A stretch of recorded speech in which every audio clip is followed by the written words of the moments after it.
القاصدين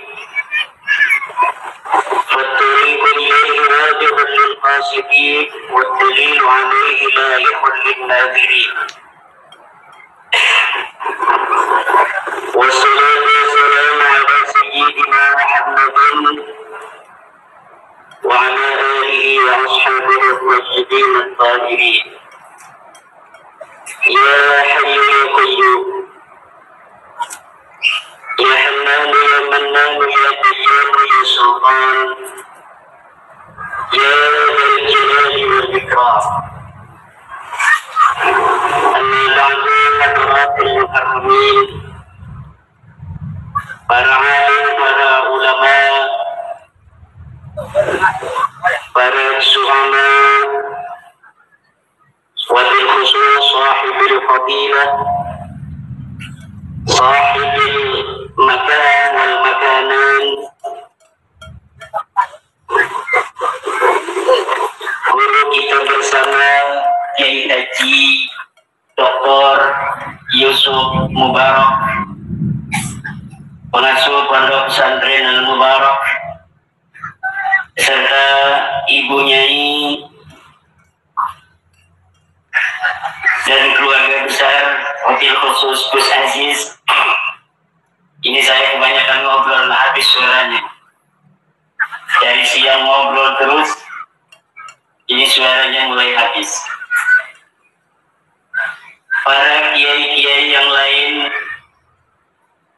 dari Cinangka, guru-guru saya semua yang saya muliakan, Ketua Umum Pengurus Perjuangan Wali Songo Indonesia, Al-Alim Sahibil Fadilah, Kiai Haji Muhammad Abbas bin Yaksi dari Cirebon, Panglima Laskar Sabilillah Pusat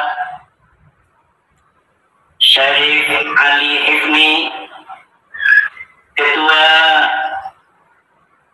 Perjuangan Wali Songo Indonesia Provinsi Banten, Kiai Haji Zainuddin, beserta Panglima Laskar Sabilillah Provinsi Banten, juga para kiai-kiai yang hadir. Ini ada dari Tangerang Kiai Parta, ada dari Menes, ada dari Jakarta juga, ada dari Tangerang, hadir juga dari Jepara, alhamdulillah. Dan para kiai, para ulama yang tidak dapat saya sebutkan satu persatu, Ketua PWI Kabupaten Serang Kiai Sarwan,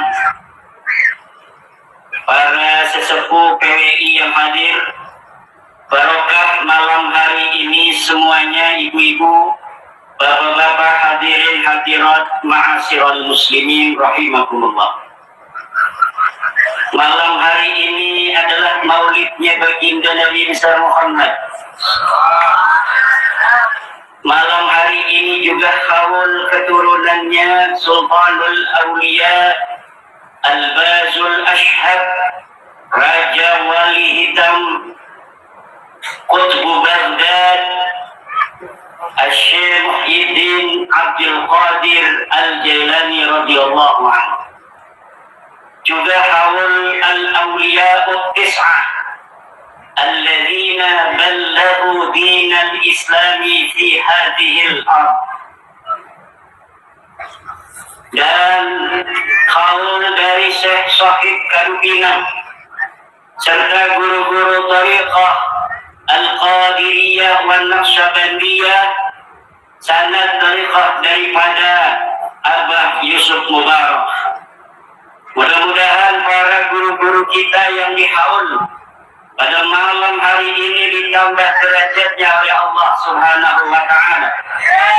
Allahumma zidhum syarafa, Allahumma zidhum syarafa, Allahumma zidhum syarafa, wa ta'udu barakatuhum alaina fid dunya wal akhirah. Amin Amin Allahumma. Dan ini semua yang di haul ini manusia historis. Orangnya jelas ada. Sejarahnya tertulis. Syekh Abdul Qadir Al-Jailani radhiyallahu anhu yang di haul ini orang yang pada masa hidupnya namanya dicatat oleh para ulama-ulama. Ibnul Jauzi yang satu kurun dengan Syekh Abdul Qadir Jailani, kayak saya dengan Abah Yusuf, satu kurun namanya. Saya mengarang kitab, menulis nama Abah Yusuf Mubarak. Itu namanya bukti sezaman. Bahwa betul dulu tahun 2024 pernah hidup seorang ulama di Banten daerah Cinangka, seorang guru thariqah namanya Kiai Haji Yusuf Mubarak. Kalau kitab saya ini nanti ditemukan 200 tahun lagi, kemudian anaknya Gus Ajis ini punya keturunan tahun 200 tahun lagi itu mengaku sebagai keturunan Abah Yusuf Mubarak, kemudian menghauli Abah Yusuf Mubarak tahun 2200 itu, ada yang bertanya, mana bukti ada leluhur kamu yang namanya Abah Yusuf Mubarak? Mana bukti sezamannya? Ada di dalam kitabnya Kiai Imaduddin Al-Bantani. Ini disebutkan bahwa beliau adalah wakil ketua umum Perjuangan Wali Songo Indonesia yang diketuai oleh Asy-Syarif Kiai Haji Muhammad Abbas Bilyasi dari Cirebon. Dan nama Abah Yusuf sudah saya tulis benar dalam buku Perjalanan Ilmiah Imaduddin Usman dalam membongkar nasab palsu. Sudah ada. Jadi kalau buku saya ini yang berbahasa Indonesia, nanti yang sudah ribuan ini menyebar di seluruh Indonesia, bahkan orang Malaysia ngeborong buku saya itu. Orang Malaysia sudah ngeborong buku saya, bahkan majelis ulamanya saja dari Malaysia sudah datang rombongan untuk meminta saya menerangkan nasab Ba'lawi. Direkam oleh majelis ulama di Malaysia dan sudah dibawa untuk dijadikan pertimbangan regulasi pemerintah Malaysia tentang para Ba'lawi yang ada di Malaysia. Itu namanya bukti sezaman. Yang paling hebat sebenarnya bukti sezaman itu pakainya prasasti. Batu-batu kali. Tolong ini yang punya batu kali di rumah-rumah seluruh Indonesia, besar batu kalinya, cari yang pipihnya bagus, tulis di sana bahwa Ba'lawi yang mengaku turun Nabi telah terbukti secara ilmiah melalui kajian kitab sejarah, kitab nasab, tes DNA, tidak terbukti sebagai keturunan Nabi besar Muhammad SAW. Itu tolong yang punya batu-batu ditulis. Kalau pakai batu, bukti sejaman itu walaupun gunung Krakatau meletus, walau terjadi angin puting beliung, ia tetaplah ada. Negara Indonesia juga saya harapkan pemerintah bagian kearsipan nasional, tolong arsip nasional jangan hanya pakai kertas, jangan hanya ditulis di buku-buku. Beli 1 hektar tanah untuk tempat batu-batu prasasti. Dari mulai kita merdeka, bahkan sebelumnya ketika Kesultanan, tulis sejarah Indonesia di batu-batu, sehingga nanti kapanpun saja ribuan tahun yang akan datang, anak cucu kita mencari sejarahnya dapat ditemui di batu-batu yang kita tulis hari ini. Karena apa? Karena kertas itu ada umurnya, gampang rusak dan gampang disembunyikan. Tapi kalau batu kali nyolongi ke ganti, ngerti ente yang ancuk-ancukan aja wong Sunda ya. Ngerti. Wong Banten eta kedah biasa bahasa Sunda, kedah ngerti ke bahasa Jawa. Abah Yusuf ini kalau ngobrol sama saya Jawa oke, Sunda oke. Alhamdulillah. Orang Banten yang bahasa Jawa kayak saya di Gresik ngomong Sunda oke. Tapi kalau ceramah lama-lama kejeblok juga. Jangankan bahasa Sunda, bahasa Indonesia kadang-kadang ada kejebloknya. Saya pernah melihat Kiai Ma'ruf Amin waktu jadi wakil presiden pidato itu ada bahasa preseknya. Kita jangan terlalu kepunteng-punteng tadi. Nah kepunteng-punteng ini nggak ada itu di bahasa Indonesia. Bahkan orang Jawa pun beda-beda kepunteng-punteng. Itu hanya ada di Gresik itu.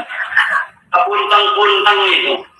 Tapi namanya ya orang kita sejak lahir ngomongnya begitu. Jadi ketika kita bicara secara ilmiah dalam dinas-dinas yang resmi, kadang-kadang bahasa kita, bahasa ibu itu terbawa. Betul atau tidak? Ini kekayaan kita sebagai bangsa Nusantara, terutama Banten. Ada yang sejak kecil ngomongnya Betawi kayak orang kota. Ada yang bahasanya Sunda, orang kota agak ke pinggir kali. Ada yang bahasanya Jawa, orang-orang pinggir laut. Makanya orang pinggir laut biar hitam tapi manis.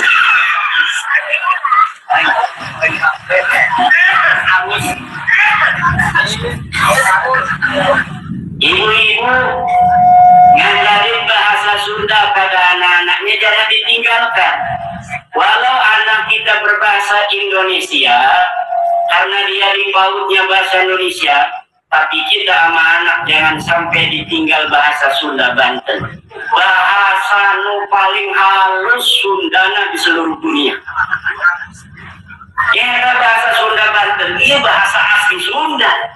Tiba lama iya bahasa Sunda Banten, iya bahasa Prabu Siliwangi asli.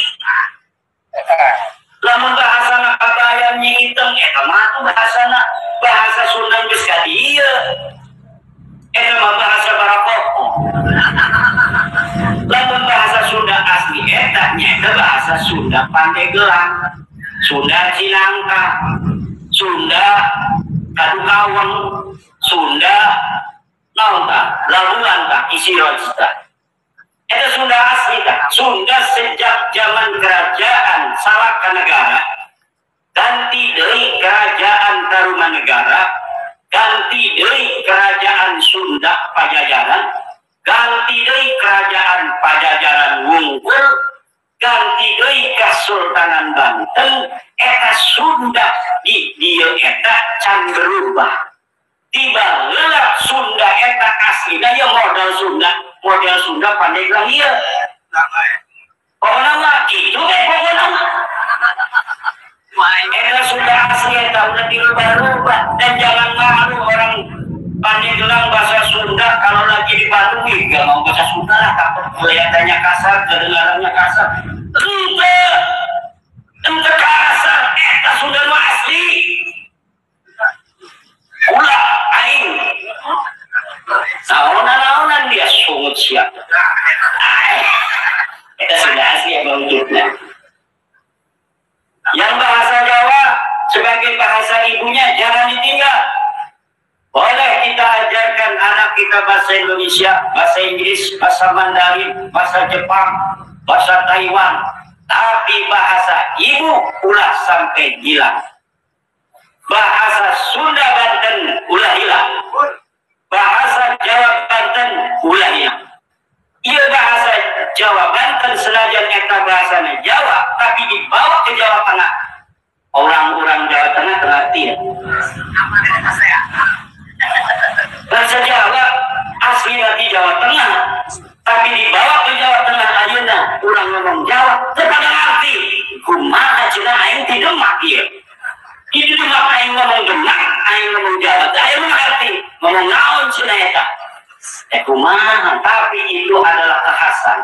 Namanya subkultur. subkultur bahasa Jawa yang mengalami proses akulturasi bahasa dengan bahasa Sunda di Banten melahirkan bahasa Jawa yang khas, bahasa Jawa Banten, yang dengan kekhasan itu bisa dikatakan bahasa Jawa di Banten tidak sama dengan bahasa Jawa di Jawa Tengah, di Jogja, dan di Jawa Timur. Berarti bahasa Jawa Banten eta bahasa khas tipologi Banten, makanya disebutnya harus ada kait bahasa Jawa Banten. Begitu deh bahasa Sundana eta geus butuh karena kaitnya naon Sunda Banten sebagai sebuah identitas masyarakat Banten dalam tata bahasa, bahwa bahasa Sunda yang ada di Banten berbeda dengan bahasa Sunda yang ada di daerah lainnya. Begitu pula suku, ini Banten ini baik yang berbahasa Betawi, yang berbahasa Jawa, yang berbahasa Sunda, ia ingges sudah layak dijadikan semuanya itu satu subkultur, yaitu kultur dari suku Banten. Jadi suku Banten anu Sunda, suku Banten anu Jawa, suku Banten anu Betawi. Kumaha naon eta sah dijadikan suku Banten senajan bahasana beda-beda. Karena suku eta lain didelep dina bahasa, wungkul tetapi didelep dina katurunanana.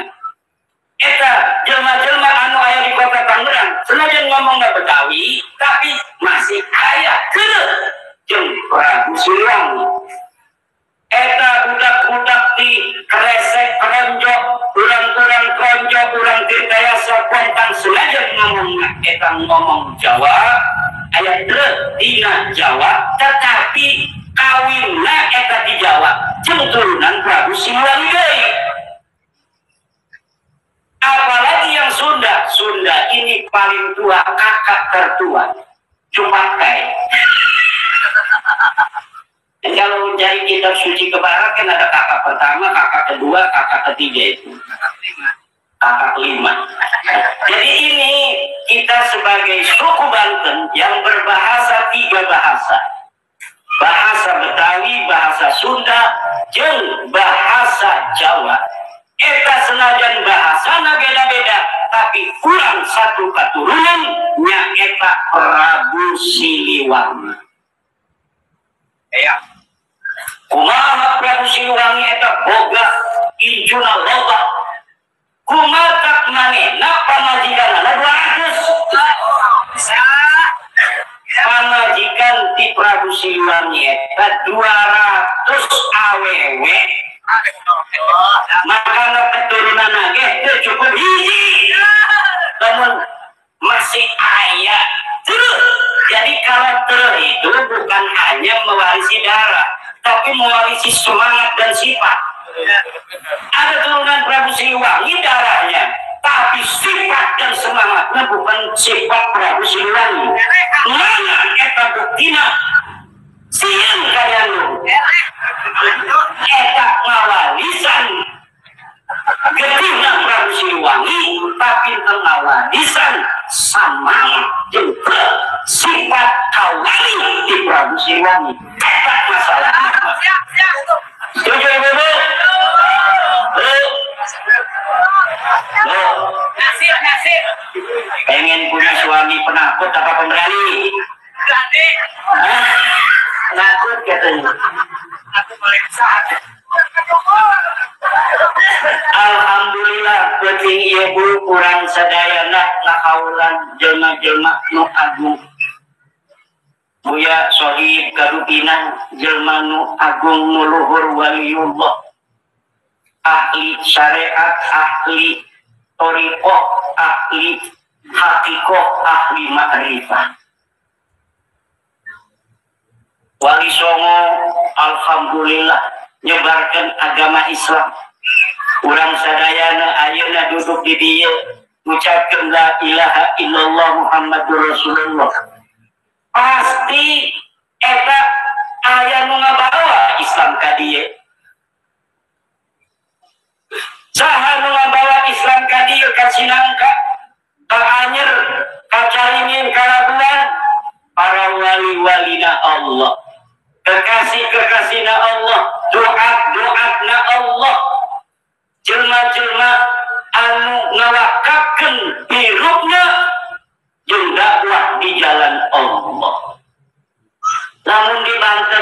Sultan Maulana Hasanuddin. Itu Sultan Maulana Hasanuddin perjuangannya berat. Dia punya paman dua, Siranggana dengan Surajaya. Beda ibu. Prabu Siliwangi punya istri, punya anak. Surasowan dengan Nyi Kaung Anten punya anak nanti Sultan Maulana Hasanuddin. Punya istri lagi di Sempukto, punya anak nanti Suranggana. Paman aslinya Maulana Hasanuddin Surasowan ini kemudian masuk Islam. Kakeknya nanti punya paman Surajaya belum masuk Islam.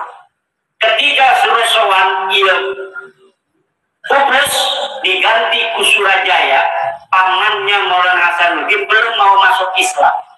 Ini kakak daripada Nyai Kaung Anten. Tapi mamang yang beda nenek yang ada di Sempuk, tempatnya Mas Jong itu apa namanya? Banten Girang. Di Banten Girang, Kaujon, lain Kaujon. Banten Girang itu jauh Kaujon lah. Sektornya dia. Ngomong di Banten, kenyang Banten Girang. Nah, anu di Banten Girang eta geus masuk Islam. Prabu Suranggana, hanya disebut dekat Kajati. Geus masuk Islam. Ketika Maulana Hasanuddin dibawa oleh ayahnya untuk menyebarkan Islam yang ada di Banten, bingung. Karena dia harusnya perginya ke sana, ke pesisir. Tapi di pesisir pamannya nggak mau masuk Islam, belum. Tapi di Banten Girang yang paman Terek sudah masuk Islam Prabu Suranggana. Akhirnya dia tinggal di Banten Girang. Dia nyuratin ke pamannya di sana di pesisir di Kasemen. Pamanku Surajaya segera masuk Islam. Kalau tidak kita perang. Kata Surajaya, ponakan kurang aja dia. Karena dari kecil dia tidak tinggal di Banten, tinggalnya di Cirebon. Maulana Hasanuddin tinggalnya di Cirebon. Tinggal di Cirebon juga bukan di istana. Di mana? Di hutan Kedokan Bunder. Kumajak naon eta Sultan Maulana Hasanuddin jalan detik etan dari istana. Kumatak ibuna Nyai Kaung Anten eta tedaikeun hiji istana tapi permaisurina dua. Karena Sunan Gunung Jati punya istri baru dari Cina. Geus jelema, bahaya di dieu mah. Lawan. Lagi bangsa urang eta. Kata Nyai Kaung Anten, Anda jangan taruh di rumah sini barang-barang begitu. Taruh di mana teh? Wahai istriku harus taat kepada suami. Di sini. Kata Nyai Kaung Anten, kalau dia mau ditaruh di rumah ini, di istana ini, saya yang keluar. Sunan Gunung Jati kan kerok. Di cicing bae mamena dobloon. Itu mah. Akhirnya Nyai Kaung Anten bawa anak dan adiknya Maulana Hasanuddin dan adiknya ke Indramayu di Kedokan Bunder. Kenapa? Mau pulang ke Banten pantangan awewe solehama. Kenapa? Nanti digeguyu di sini. Nah, digeguyu eta. Disangsirikeun. Sia awewe pamajikan keluar dari rumah suami tanpa izin pulang ke rumah pasti dicari kanan. Pasti dicari kanan. Keluarga soleh yang Banten. Bangsawan, raja. Akhirnya daripada balik ke Banten, nggak punya muka, hidup bersama madu juga nggak mau. Dia milih tinggal di Kedokan Bunder, Indramayu, bikin pesantren ngajarin orang Indramayu agama Islam. Makanya wali-wali Songo kalau mau ke Sunan Gunung Jati ta'liman wa takriman bihadihil mar'atis salih itu sebelum ke Sunan Gunung Jati mampir semua ke Nyai Kaunganten. Kenapa? Wanita yang cerdas, wanita yang pinter, dia nyebarin Islam kepada orang-orang, kemudian mendidik anaknya Maulana Hasanuddin. Maulana Hasanuddin itu sejak kecil tinggalnya di hutan. Apa manehna? Lain HP-HP ya. Apa? Riyadhah. Kenapa? Karena Nyai Kaungantennya perempuan-perempuan yang ahli riyadhah. Selendang Nyai kalau di Gebragin, itu pohon-pohon di hutan itu kalau mau ada pelebaran kampung, nggak usah ditegur. Itu ditegur ya kata Sunda. Tidak ada. Tapi cukup dikir. Mana itu kitab sejaman Nabi Iman? Riwayat di leluhur mereka. Ayah, Abakola atau Wakila. Nah itu Sunan Giri jeung sadayana lamun bade ka Sunan Gunung Jati Syarif Hidayatullah mampir helaan ka Nyai Kaunganten ta'ziman wa takriman li hadhil mar'atis salih. Baru setelah Maulana Hasanuddin ini agak besar, dia disuruh mondok ke bapaknya. Mondok kamu ke bapak kamu, ke sana ke Cirebon. Siapa bapak saya? Udah tanya aja, kamu anaknya Kaunganten. Tuh di sana ada seorang raja yang juga ngajar nyaci, ngajar santri. Namanya Syarif Hidayatullah. Tanya sama dia. Sultan Maulana Hasanuddin dulu namanya Sabakingkit. Kata anak buahnya Sunan Gunung Jati, wahai Kanjeng Sunan, ada anak mau mesantren nggak diantar sama orang tuanya. Siapa namanya? Katanya namanya Sabakingkit. Anak aing gitu. Anak aing gitu mah. Akhirnya Sultan Maulana Hasanuddin dididik sampai umur 17 tahun oleh Sunan Gunung Jati Syarif Hidayatullah. Setelah umur 17 tahun diperintahkan untuk menyebarkan keluarganya tentang agama Islam di Banten. Akhirnya menyebarkan agama Islam di Banten. Sebelum dia itu besar tinggal bersama pamannya di Banten Girat, keliling dulu di Gunung Karang, Riyadhah, Ngadu, kesaktian jeung para ajat. Kemudian ke Sangyang Sirah. Makanya orang yang pengen jadi RT harus tapa dulu di Sangyang Sirah. Kenapa? Karena di situ tempat tapanya calon Raja Banten. Tak Kiai Angjaeta, caket jeung Sangyang Sirah. Tahu udah pernah belum dia ke Sangyang Sirah? Nah, terus gimana itu? Setelah itu ke Lampung dulu, muter-muter itu ke Lampung. Ada wanita cantik, karena Lampung itu yang asli kayak Cina. Ditikah oleh Sultan Maulana Hasanuddin. Boga anak ini can jadi raja. Sultan Maulana Hasanuddin can jadi raja. Geus boga pangajikan di Lampung. Boga anak ini ngaranna Pangeran Aryadila. Nah, nanti Pangeran Aryadila kata orang Banten itu turunan jin. Kenapa disebut turunan jin? Agar tidak sah jadi raja. Kalau dibilang dia anak pertama berarti dia yang harus jadi raja. Maka disebutnya oleh orang sini dia turunan jin. Sedang yang harus jadi raja adalah turunan manusia. Eta politik jangan baheula tak itu kan. Yes. Nah, dulur-dulur akhirnya menyebarlah agama Islam di Banten ini bi ghairi saifin wala silahin wala harbin wala qital. Tanpa perang, tanpa pedang. Disebarkan oleh ibnu baldatihim, oleh anak negerinya sendiri, Sultan Maulana Hasanuddin asli Pakesor, putra Banten. Kenapa? Karena dia keturunan Prabu Surosoan. Makanya Kemudian pamannya ini ketika dikirim surat suruh masuk Islam tidak mau, diajak perang, dijob oleh Sultan Hasanuddin. Ini paman saya kasihan sama saya, coba saya ajak perang. Ya benar aja, nggak mau. Pangeran Surajaya tidak mau perang dengan ponakan. Jaga Kingking, nggak usah perang-perang sama paman. Kamu punya jago, bawa ke sini, kita ngadu ayam. Akhirnya ngadu ayam, yang menang ayamnya Maulana Hasanuddin. Akhirnya pamannya pergi dari istana dan nanti akan masuk Islam. Jenayah tadi Baduy lain, tapi di Jasingan. Ari Baduy mati baheula eta di kerajaan Salakanegara. Jadi itu ae maneh nama. Ganti kerajaannya Tarumanegara, ya mani di Dubai.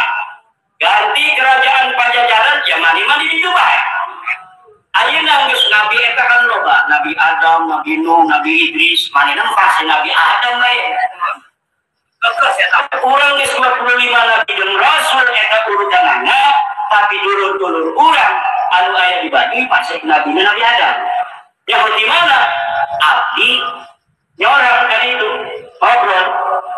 Nabinya saha? Nabi Adam, Nabi Adam. Iya candi update dia. Datangnya candi update. Ulang terus ganti beberapa kali eta Nabi jeung Rasul mana nama masih Nabi Adam. Gege. Masa kumaha buun lain. Nah, semuanya harus kita lindungi, harus kita sayangi. Kita mempunyai warisan dari leluhur kita dulu sejak Salakanegara, ganti ke Tarumanegara, ganti ke eta ngaranna Pasundan, Sunda, ganti ke Pajajaran, ganti ke Kesultanan Banten, ayeuna Indonesia, eta dulur-dulur urang di Baduy eta ti baheula can pernah aya nu ngaganggu. Can pernah aya nu ngaganggu dulur urang di Baduy. Maka tidak boleh kita kemudian mau ganggu-ganggu dulur-dulur kita yang ada di Baduy. Kenapa? Karena sejak zaman dulu kita diajarkan toleransi. Orang-orang yang belum beragama Islam, belum dapat hidayah, ya tetap dia saudara kita karena satu DNA, yaitu DNA-nya Nabi Adam. Kita DNA-nya masih dekat orang Banten. Hampir semua orang Banten itu ada Kah Siliwanginya. Namun di DNA ieu aya DNA Siliwangi anu ngalir di tubuh urang sadayana. Wanita tes DNA. Coba. Wanita tes DNA. Siap tes DNA. Siap tes DNA. Tapi aya jelema anu teu siap tes DNA. Kumaha eta? Kira-kira naon alasan manehna teu daek tes DNA eta? Hah? Sia naon? Dan orang tidak nyaho, ya orang ieu saha? Di mana leluhur orang teh? Apakah abdi jeung Kiai Parta Aba Usuk ieu aya eta kakek bersamana tahun baraha, abad sabaraha? Kitu lamun jelema teh aya nu diumputkeun mah. Tapi lamun aya nu disumputkeun eta teh tes DNA bener apa teu?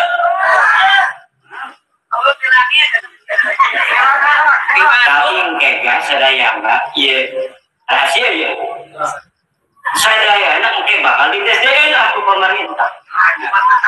Kunaon? Sebab zaman diharap mah ibu-ibu dulur-dulur sadayana, iya kurang DNA kurang iya geus madmun, aya madmun tang aya data bahwa potensi penyakitnya iya. Nanti umur 50 dia akan sedikit kena rematik. Nanti di umur 60 dia ada sedikit jantung. Nanti umur 70 ada sedikit ginjal. Itu walaupun dia masih bayi, kalau dia dites DNA sudah ketahuan potensi penyakitnya. Nanti anak-anak ini masa depan itu agar potensi hidupnya semakin panjang, itu potensi penyakitnya bisa untuk diantisipasi sejak manehna masih orok kene. Eta tes DNA tak lain, tes DNA eta bukan nasab yang lain, tapi jeung kesehatan, jeung pokoknya loba keamanan. Zaman nanti orang mengetahui maling itu sulit untuk dicari, sulit kalau malingnya itu maling jemuran. Tapi maling nasab gampang, udah gampang. Ayah tes DNA, atau tinggal tes DNA ini ngomongnya turunan Prabu Siliwangi. Tapi pas dibuka, ini turunan Dajjal ya mah. Saya Siliwangi aja. Aduh, kumaha. Nah ini dulu zaman yang akan datang itu tidak sama dengan zaman kita. Zaman yang modern, saya kecil aja belum ada listrik, makanya agak hitam sekarang ini. Karena waktu lahir gelap. Iya, kan. Tapi tahun 87 masuk listrik kakek kresek. Dia tahun berapa dia? Sekitar itu ya, tahun 87. 86 guys, air listrik dulu. Hebatan dia berarti. Di kresek itu 87 air listrik. Alhamdulillah. Rada karaset iya, anak-anak kurang mah. Cuma tantangan juga itu lebih banyak. Makanya dulur-dulur hati-hati, zaman semakin modern, segala-gala semakin mudah, tetapi di sana ada tantangan.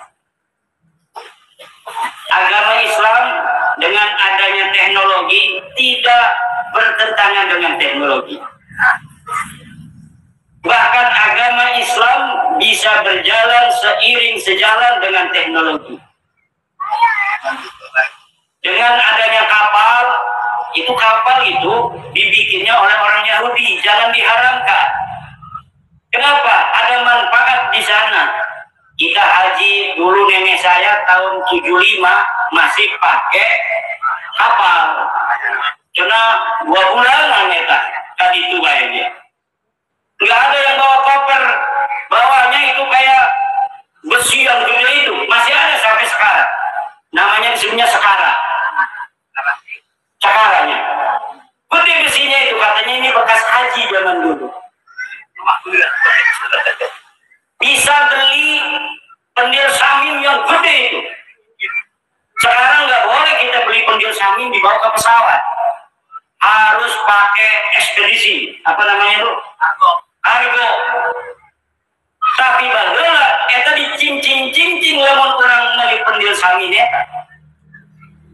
Ada kemudian kapal terbang, eta ulah diharamkeun sebab ngebantu karena ibadah. Speaker ulah diharamkeun ngebantu karena pidato agama model kieu. Aya speaker ieu ngendang Yahudi nyiptakeun, tapi ieu ngabantu karena urang ibadah model kieu. Alhamdulillah aya speaker ulah diharamkeun.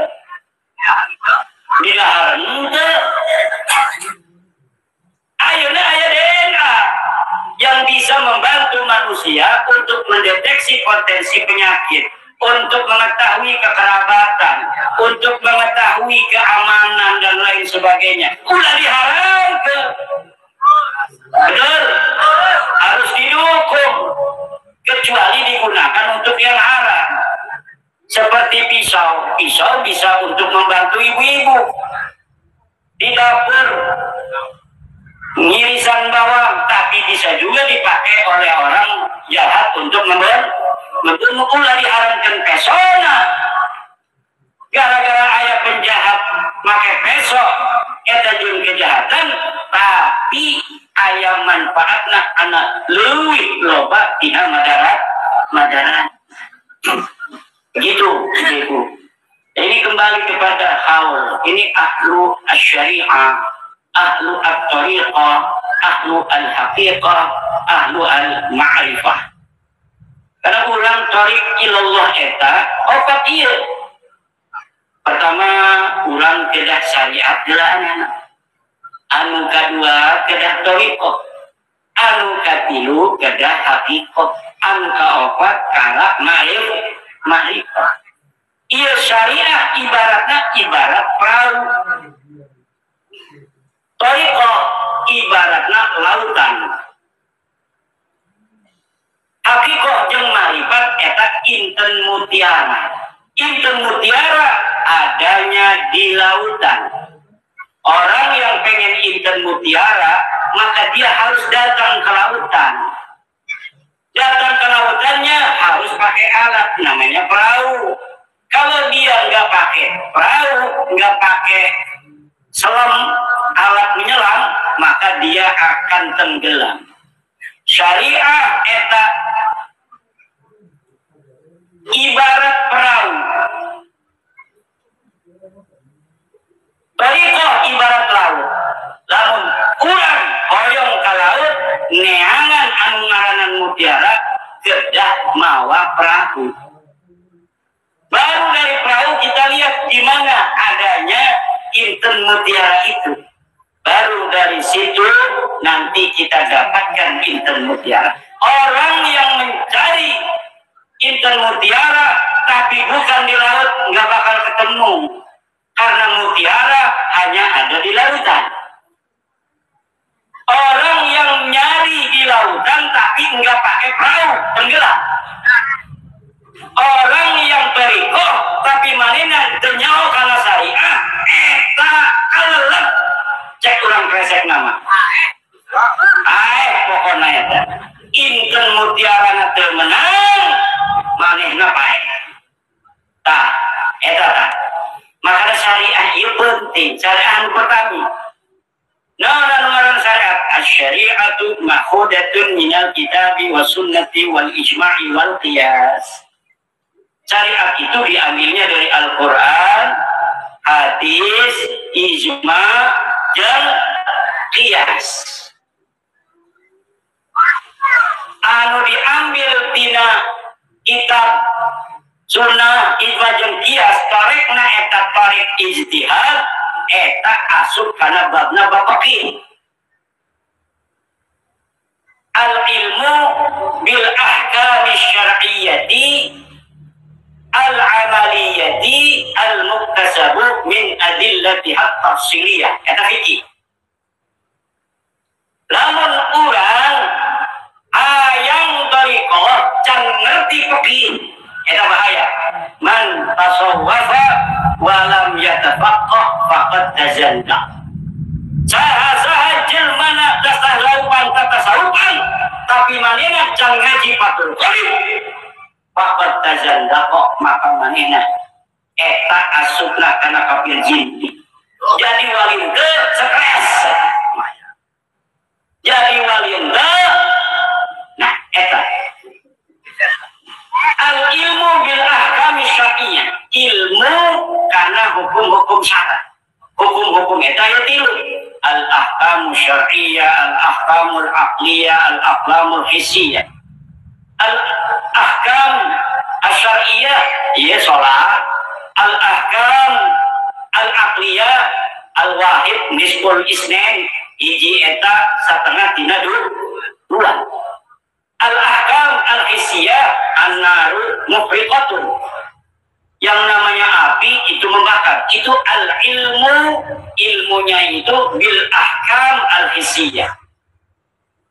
Al-amaliyah. Jadi al-ahkam asy-syar'iyyah al-amaliyah. Aya eta asy-syar'iyyah eta, aya al-amaliyah, aya al-ilmiyah. Ahkam syar'iyyah ilmiah eta semacam bahwa Allah eta hiji, eta asy-syar'iyyah al-ilmiyah asupna kana aqaid, asupna kana tauhid usuluddin.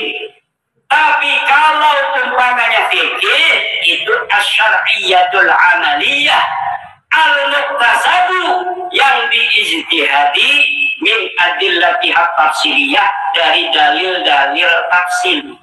Dalil eta kabagi kana dua. Aya dalil tafsili, aya dalil ijmal. Anu digadanan dalil ijmali eta mutlaqil amri wa mutlaqin nahyi wa mutlaqi fi'lin nabi wa mutlaqil ijma wa mutlaqil qiyas wal 'am wal khas wal muqayyad wal mutlaq wal mubayyin wal mujma' wal dhahir wal muawwal. Eta ngaranna dalil ijmali. Bahasana bahasan usul fikih. Bahasana bahasan usul fikih. Lamun dalil eta dalil tafsili, eta bahasana bahasan fikih. Mana contohna dalil tafsili? Aqimus shalah. Dirikan salat, eta dalil tafsili pikeun kewajiban salat. La taqrabuz zina, eta dalil tafsili pikeun ngaharamkeun zina, eta ngaranna dalil tafsili. Kafi'lin nabi salat as-salata fil ka'bah. Da eta dalil ijmali, dalil tafsili. Nabi magawean salat di dalam Ka'bah, ya dulu ala istihbabis salati fiha, menunjukkan salat di Ka'bah itu sunnah. Ijma para sahabat bahwa tarawih eta 20. Nah, ijma tarawih eta dalil tafsili, tapi ijma'na wungkul mutlaqil ijma eta asupna dalil ijmali. Lamun geus aya rincianana ngaranna dalilna dalil tafsir. Qiyas begitu. Qiyas ada mutlaqil qiyas itu dalil ijmali.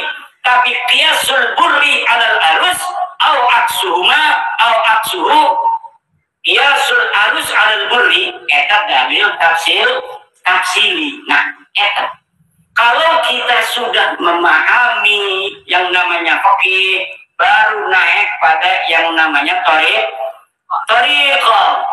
Tariqah eta jalan orang menuju Allah Subhanahu wa ta'ala.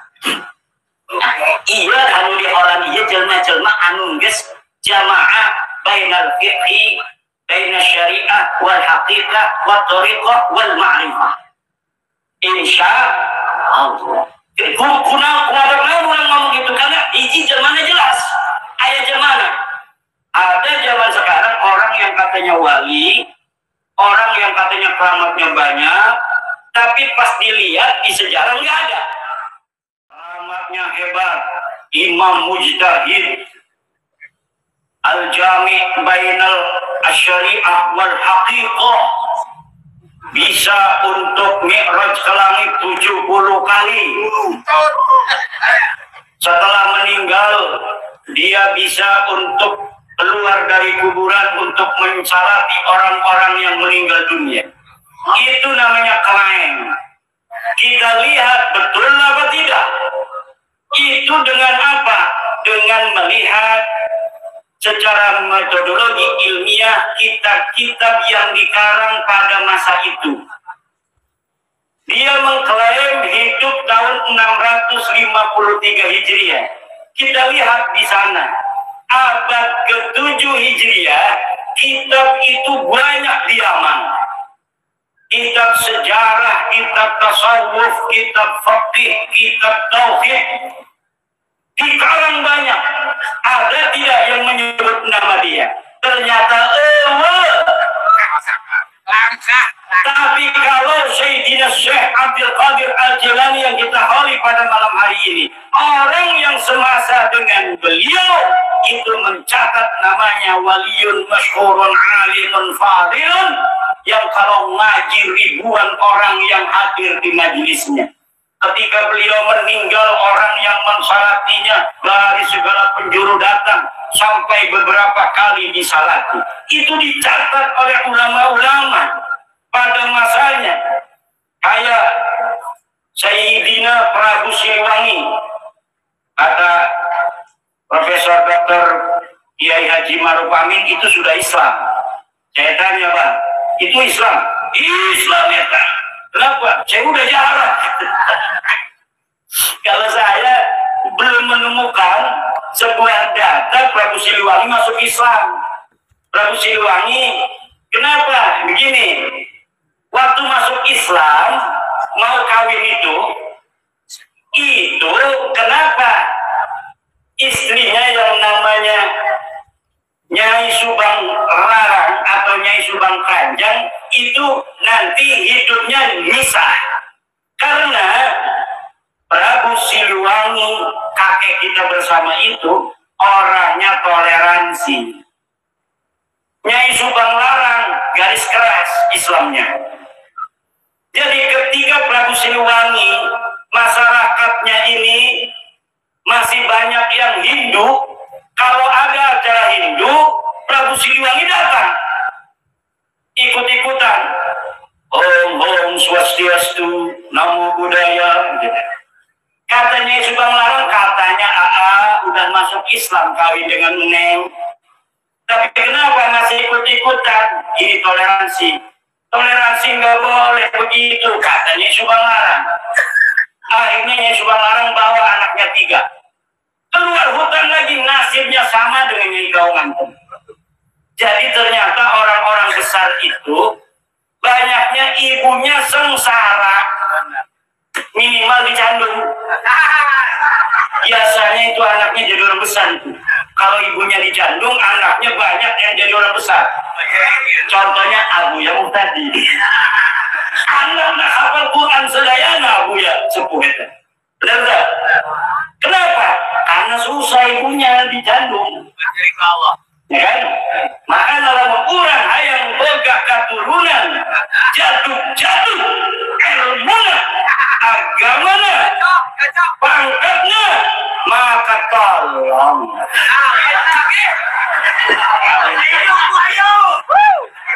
Setuju ini? Yang setuju istri saya sama istrinya Mbak Yusuf doang. Istrinya Kiai Abbas tinggal nggak berani. Ibu bapak hadirin ma'asyiral muslimin rahimakumullah, sudah 10:30. Mari ini sebentar lagi kita akan memenuhi hak kita untuk ikut pesta demokrasi. Kita jaga Pilkada Banten supaya aman, nyaman, tentram. Gunakan hak pilih dengan sebaik-baiknya. Ulah golput eta al-a'raf kasurgan teu kana lahan teu. Udah ikuti hati nurani, pilih yang dianggap baik menurut bapak dan ibu. Atau lihat aja pilihannya Abah Yusuf kemana, gitulah. Lalu orang ijtihad eta hese, yes, ilu bek Abah Yusuf, gitu be. Mudah-mudahan Banten kita yang tercinta ini mendapatkan pemimpin yang aman. Mudah-mudahan Banten kita yang tercinta aman, tentram, gemari, pare, pera, piro, jinawi. Semoga kita sebagai para generasi penerus dari para leluhur kita, sultan-sultan Banten, para wali-wali Banten, bisa untuk menjaga Banten ini, nama besarnya, kemuliaannya, kehormatannya, keberaniannya, keilmuannya, dan segala-galanya. Kita jaga tanah kita Banten ini dengan rasa cinta dan kasih sayang untuk generasi kita, anak cucu yang akan datang. Wallahu huwal muwaffiqu ila aqwami thariqin. Wassalamualaikum warahmatullahi wabarakatuh. Abang Yusuf, saya mohon pamit untuk meneruskan perjalanan. Waalaikumsalam. Silakan.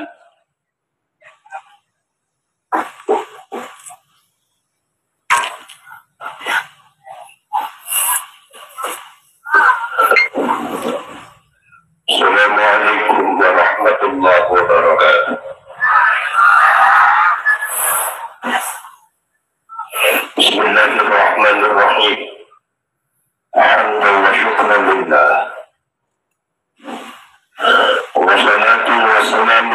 على سيدنا رسول الله محمد بن عبد الله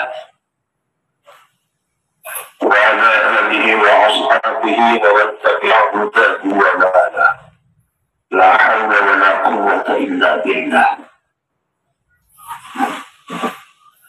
رب اشرح لي صدري ويسر لي أمري واحلل عقدة من لساني يفقهوا قولي.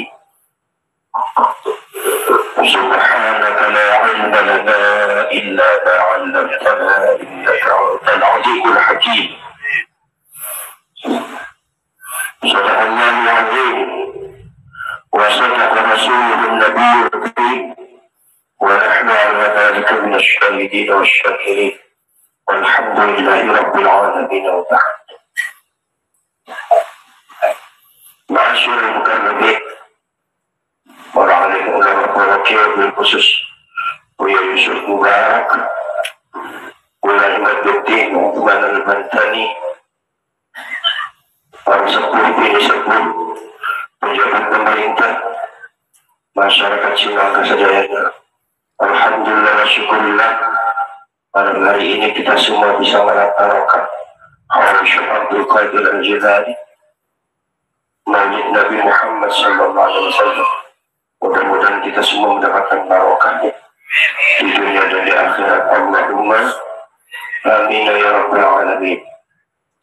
Salawat dan salam marilah kita sampaikan kepada baginda agung Nabi besar Muhammad sallallahu alaihi wasallam.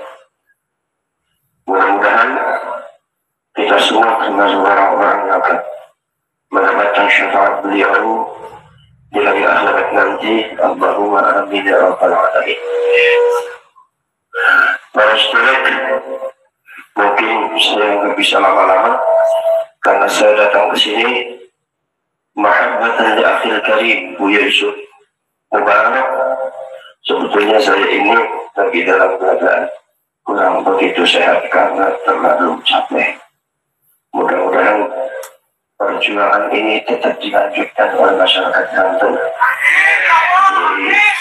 dilanjutkan kepada anak keturunannya.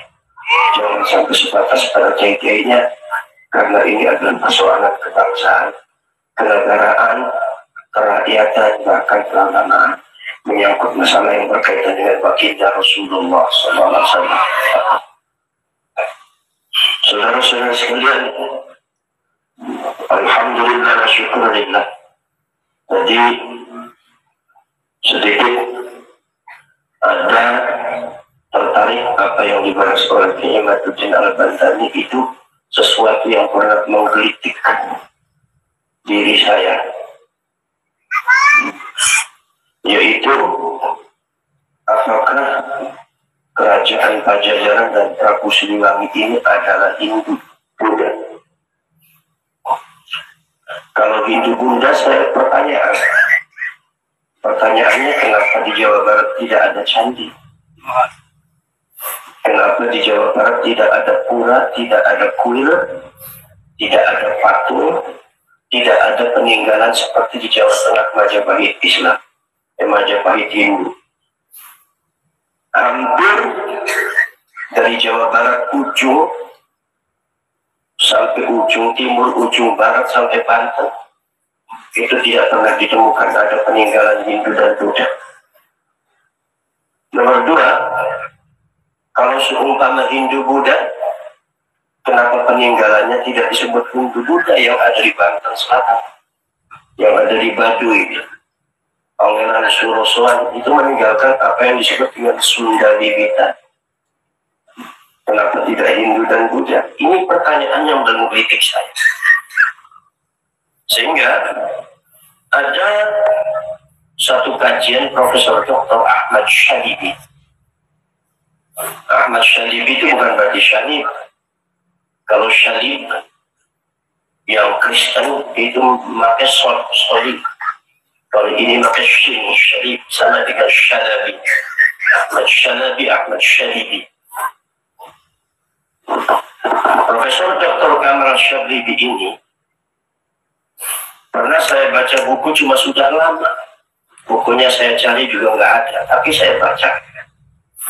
Itu saudara-saudara kalian di situ ditemukan bahwasanya pertama kali yang disebarkan oleh sesepuh-sesepuh kita yang ada di Jawa Barat ternyata adalah monoteisme.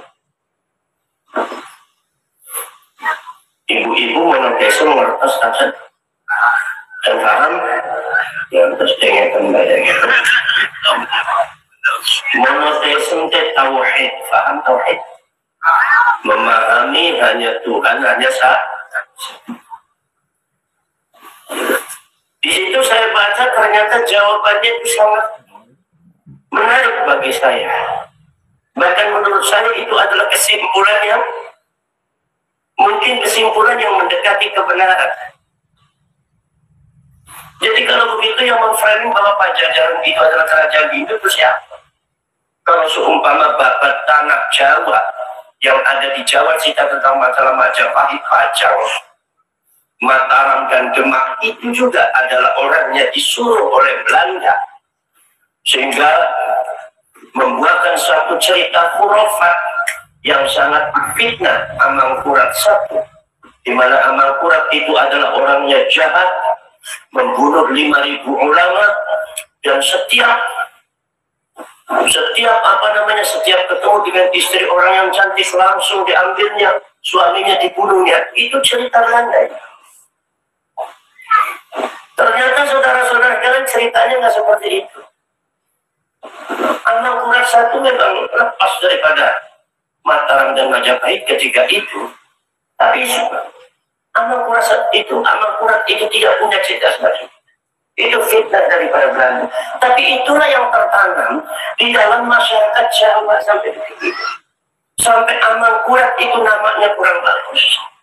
Allah Subhanahu wa Ta'ala memberikan bukti ketika Amangkurat itu dikuburkan, maka tanahnya menjadi wangi. Setelah dikuburkan, sekitarnya bau wangi semua, maka tanah di Tegal itu disebutnya Tegal Wangi. Jadi ketika manusia itu membuat fitnah yang sangat susah untuk diungkap, maka Allah Subhanahu wa Ta'ala akan mengungkapkan kebenaran berfakta. Jadi kita nggak usah khawatir sama fitnah. Saudara-saudara sekalian, artinya kalau seumpama sekelas Amangkurat seperti itu, cerita masalah babat tanah Jawa juga seperti itu, berarti besar kemungkinan bahwasanya cerita-cerita yang dibangun masalah yang berkaitan dengan Pajajaran, Prabu Siliwangi pun itu juga dibuat juga oleh Belanda. Cuma kan begitu, yang namanya Belanda yang mirip-mirip Bahanwi. Iya, kalau mau meledak terus nggak ada datanya, nggak ada buktinya, nggak ada data, nggak ada buktinya, meledak terus saja, yang penting mau meledak. Jadi apa? Itu dipikirnya Pajajaran Hindu, Prabu Siliwangi Hindu. Padahal bukti fakta sejarah ternyata nggak seperti itu. Kaitannya apa yang diceritakan oleh Kamal Syazili? Ternyata saudara-saudara sekalian, agama yang pertama kali datang di Bandung, di Pasundan ketika itu Bandung, sekarang itu Bandung, itu adalah agama yang dikenal zaman dahulu, agama Brahman. Agama Brahman ini berasal dari Cina kuno, dan agama Brahman ini bukan Brahma, tapi mungkin itu adalah istilah dari agama Ibrahimiyah.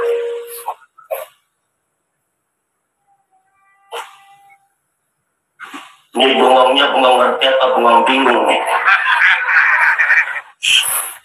Saudara-saudara sekalian, agama Ibrahimiyah, Kamal Syarifi mengatakan bahwasanya pasca Nabiullah Isa alaihissalatu wassalam diangkat oleh Allah Subhanahu wa Ta'ala, yang tersisanya adalah kaum Hawariyun, Bani Israel yang ikut kepada Nabi Isa, Hawariyun. Ketika Hawariyun itu dikejar oleh Roma, mau dibunuh. Karena apa? Karena Hawariyun itu adalah pengikutnya Nabi Isa. Kekuatan agama dikhawatirkan akan menjadi berubah menjadi kekuatan politik. Maka Roma turun tangan bekerja sama dengan Yahudi yang ada di sebelah. Apa sebelahnya Palestina ketika itu dia. Jadi Romanya mengejar-ngejar, mau dibunuh itu sahabatnya Nabi Isa. Semuanya pergi semua. Kemudian Yahudi mulai merubah agamanya Nabi Isa yang tadinya tauhid menjadi agama Trinitas. Bodoh secara singkatnya seperti itu. Nah ini kaum Hawariyun ini itu menyebar, ada yang ke Syria. Maka fakta datanya mengatakan bahwa saya di Syria itu ada orang Kristen anti-salib, anti Trinitas. Dia menganggap Nabi Isa adalah Rasulnya Allah. Bahkan di Syria itu ada makam kuburannya wali Nasrani, wali Allah tapi Nasrani, agamanya Nabi Isa, umatnya Nabi Isa. Orang kita banyak ziarah juga. Saudara-saudara sekalian, bahkan di situ ada kemiripan gerakan-gerakannya. Sholatnya ada takbirnya, ada rukutnya, walaupun nggak ada sujudnya. Karena menurut para ulama mengatakan sujud itu min khususiyat di hadil umat, termasuk salah satu keistimewaan umat ini.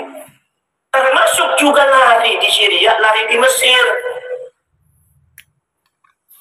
Itu makanya kalau di Mesir itu ada satu kelompok Nasrani di mana Nasrani itu tidak percaya sama Trinitas dan menganggap bahwa Nabi Isa adalah Rasul Allah. Ini adalah turunan daripada Hawariyun. Ya Allah, saudara-saudara sekalian. Apalagi kalau memuji Allah, itu suaranya enak, kayak sholawatan. Orang sholawat. Makanya orang Banten yang ada di Mesir suka silap kang eta sholawatnya. Kaos pisahnya kan, sanes sholawat eta orang Nasrani. Orang Nasrani, orang Nasrani. Termasuk ini kaum Hawariyun ini disinyalir menurut observasi penelitian daripada Kamal Syadidi itu lari di Cina kuno.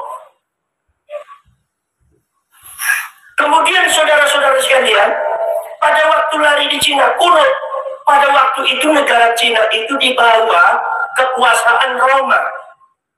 Maka setiap muncul kata Allah pasti dibunuh yang mengucapkannya.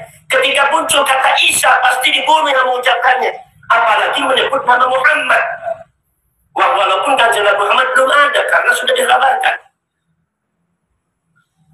Itu berdasarkan apa? Itu berdasarkan catatan Cina kuno yang ditemukan oleh Profesor Dr. Kamal Syadibi terjun langsung di Cina kuno. Ternyata di Cina kuno terdapat manuskrip yang sangat tua, lembaran kitab sejarah yang sangat tua, sebelum diperkirakan sebelum Nabi Muhammad lahir. Ternyata di situ ada konsep agamanya Nabi Isa, cuma sudah dialih bahasakan menjadi bahasa Cina kuno. Menjadi bahasa Cina kuno. Kenapa dialih bahasakan menjadi bahasa Cina kuno? Sebab kalau memakai bahasa Ibrani, pakai bahasa Suryani, apalagi pakai bahasa Arab, Allah, Isa, Muhammad langsung turun kejar orangnya langsung dibunuh. Maka seluruh konsep dan doktrin ajaran agama Nabi Isa tentang masalah menyembah Allah, sholat kepada Allah, termasuk juga adalah sedekah dan zakat dan lainnya, itu ternyata sudah ada. Konsep Nabi Isa ada, tauhid monotheism itu ada. Cuma sudah dialih bahasakan menjadi bahasa Cina kuno. Saudara-saudara sekalian, begitu sudah menjadi bahasa Cina kuno ketika itu saudara-saudara sekalian, kemudian juga ditemukan catatan manuskrip yang tua usianya sebelum Nabi Muhammad datang. Di situ menceritakan tentang masalah Kanjeng Nabi Muhammad Sallallahu Alaihi Wasallam, dan ternyata catatan manuskrip inilah yang dijadikan dasar daripada agama Buddha. Maka Profesor Dr. Pandit dari India mengatakan orang Buddha harus masuk Islam karena apa yang dikhabarkan oleh Buddha yang ada di kitabnya itu adalah Kanjeng Nabi Muhammad SAW. Ini supaya anjing pikirannya luas. Jangan cuma bid'ah, kafir, bid'ah, kafir, kafir, bid'ah. Selain kafir, bid'ah itu ayat. Ada orang kunut sesat. Kata orang Cina tanya yang nggak kunut yang sesat. Enggak, yang kunut sesat. Enggak, yang nggak kunut sesat. Kunut sesat, nggak kunut sesat. Lah kata anak muda, untung aja abdi mah nggak pernah sholat subuh jadi nggak pernah sesat. Padahal mah paling sesat itu. Nah, saudara, Bapak dan Ibu sadaya, lah iya, supados pikirannya keluar. Orang Indonesia tadi diajar ku para ulama, para kiai, para wali songo, pikirannya teluas. Gara-gara nih kenal dengan Wahabi, gara-gara kenal dengan Ba'adah, kayak gini. Kalau dia nih tampangnya tampang mantan Muhyiddin bin Zuhair. Ini NU hamwalah.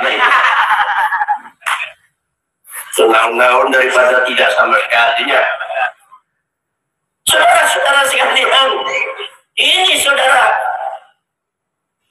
itu sampai cerita tentang masalah Nabi Muhammad, tapi pakai bahasa Cina tuh.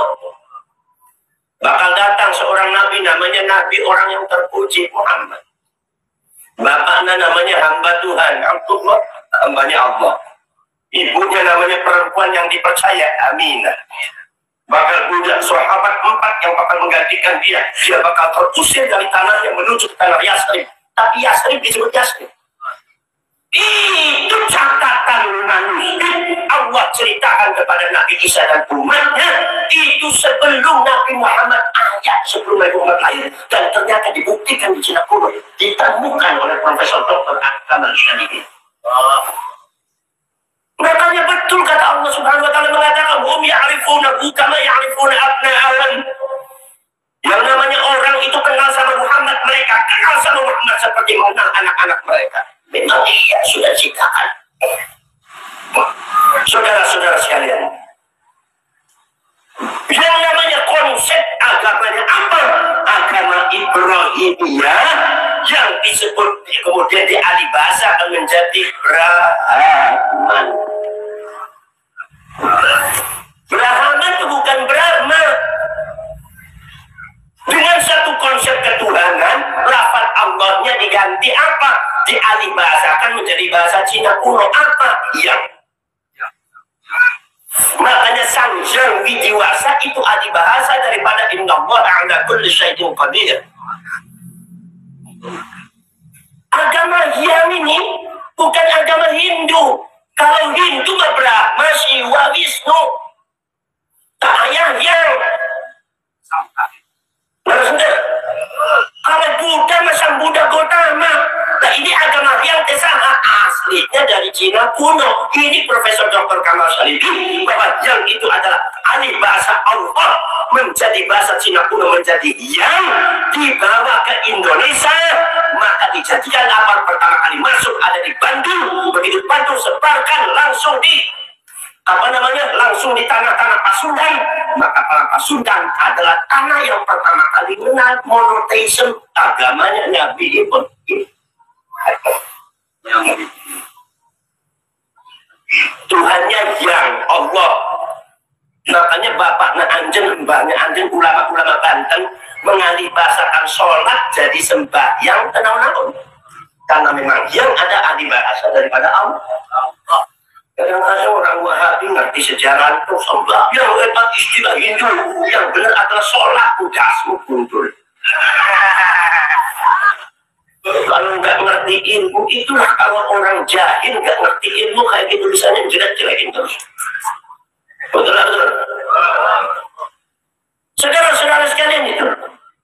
Maka dari itu kemudian saudara-saudara sekalian, itulah kemudian sampai berdirilah Pajajaran Prabu Siliwangi. Namun saudara-saudara sekalian, Prabu Siliwangi itu ada situs di Kuningan di Sagara Hyang. Sagara Hyang itu rahmatullah. Sagara itu rahmat, yang itu Allah rahmatullah. Di Kuningan ayat ini ayat situs makam-makam zaman kakukur, makam-makam ilmu, makam-makam tua. Tapi tak ayat mandir, tak ayat patung, tak ayat pilnya, makam bungkut. Makanya saudara-saudara sekalian, Prabu Siliwangi ketika Prabu Kian Santang dengan Walang Sungsang termasuk mbah saya yaitu adalah Nyi Rara Santang ingin mempelajari agama yang digawa oleh Syekh Qori. Itu adalah Syekh Quro. Kalau Syekh Qori atau Qori. Syekh Quro. Maka kemudian saudara-saudara sekalian, ini agama Islam itu sudah mulai menyebar ada di Indonesia, termasuk Syekh Quro juga membawa. Lah itu Prabu Siliwangi tidak melarang anaknya mempelajari. Kalau seumpama Prabu Siliwangi Hindu, saya pasti yakin Prabu Siliwangi akan melarang itu Nyi Rara Santang, Walang Sungsang dan Prabu Kian Santang untuk belajar Islam. Karena ini tidak dipelajari, tidak dilarang. Maksudnya apa? Maksudnya kita ada agama, tapi kok mirip konsep keislaman. Nah, bahkan ada cerita kemiripannya tentang masalah Nabi Muhammad. Coba dipelajari, kamu belajar di asalnya. Pergi ke Makkah, belajar sama Syekh Quro. Maka dari itu Prabu Siliwangi ketika datang ke Syekh Quro untuk belajar, bukan untuk ngawini Subang Larang. Bukan berarti Prabu Siliwangi demi untuk kawin Subang Larang, Subang Larang, maka demi itu maka Prabu Siliwangi mau masuk ke Islam, rela masuk Islam demi mengawali Prabu Siliwangi. Eta masalah sejarah, eta sinetron. Lalu tiba aja. Nggak ada seorang Prabu seperti itu tuh. Kalau seumpama Prabu Siliwangi itu betul-betul Hindu, mungkin Syekh Quro ada di Kerawang sudah diusir. Terjadi peperangan, buktinya apa? Di Majapahit terjadi peperangan, di Mataram terjadi peperangan, di Pajang terjadi peperangan, di Singosari terjadi peperangan antara Hindu dengan Islam, Buddha dengan Islam. Pada waktu Islamisasi walaupun bisa dihindarkan, tapi saya tidak pernah mendengar di Pajajaran ini ada peperangan antara Pajajaran dengan Islam. Saya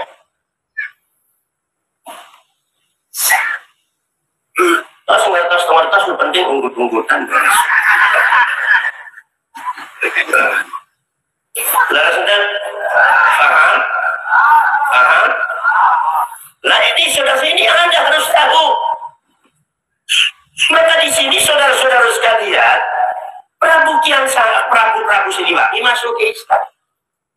Masuk Islam sudah ada dasarnya. Kenapa? Apa yang disebut oleh Syekh Quro agama Islam ternyata konsepnya sama dengan yang dipahami oleh Prabu Siliwangi, yaitu agama Brahman.